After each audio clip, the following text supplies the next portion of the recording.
میرے پیارے بھائی، 2024 کا یہ جو بل ہے، وقف بورڈ بل 2024 کا، یہ ہم پر کیوں تھوپا جا رہا ہے؟ اس بل میں گورنمنٹ کیوں دخل اندازی کر رہی ہے؟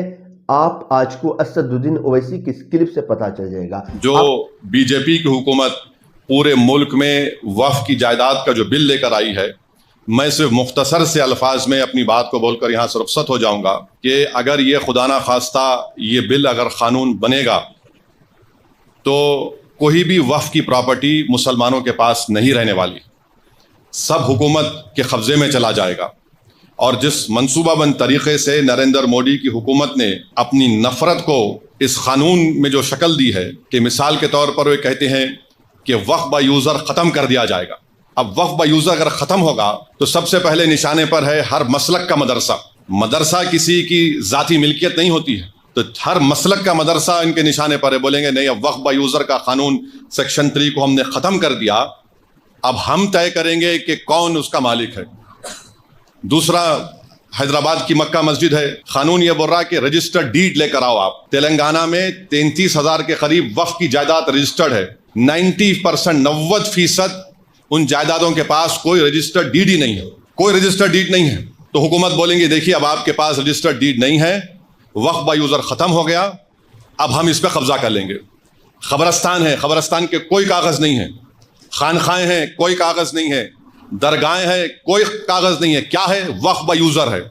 اگر وقف با یوزر چلا جائے گا تو یہ سب ختم ہو جائیں گے، اور نہ صرف یہ ختم ہو جائیں گے بلکہ خدا نہ خواستہ جتنی مسجد کی کمیٹیاں ہیں اس میں بھی وہ لوگ بولیں گے کہ ہم بی جے پی کے لوگوں کو کمیٹی کا ممبر بنائیں گے۔ آپ نماز پڑھیے، اس سے آپ کو کیا کرنا ہے؟ اور یہ بل میں یہاں تک لکھا گیا ہے کہ اس اگر وہ قانون بنے گا تو اس کے رولز بھی نریندر مودی دلی میں بیٹھ کے بنائیں گے۔ اس بل میں یہ بھی لکھا گیا کہ اگر وقف بورڈ کسی کے خلاف ایکشن لینا ہے تو نریندر مودی سے پوچھنا پڑے گا۔ اس بل میں یہ بھی لکھا گیا ہے کہ سینٹرل وقف کونسل میں صرف ایک منسٹر کو چھوڑ کر، وزارت اقلیتی بہبود کے منسٹر کو چھوڑ کر سب مسلمان ممبر بنتے ہیں۔ اب اس بل میں کہا گیا کہ یہ کم سے کم 2 بنیں گے، 2 بنیں گے۔ اب حکومت 7 بھی بنا سکتی۔ ریاستی وقف بورڈ میں تمام ممبر مسلمان ہوتے ہیں، تو نریندر مودی نے کہہ دیا کہ نہیں، صرف متولی کیٹیگری کے اور میونسپل کارپوریشن کے جو پنچایت کے لوگ جیتتے ہیں 3 یا 4 بنیں گے، باقی تمام کے تمام ہم کسی غیر مسلم کو بنائیں گے۔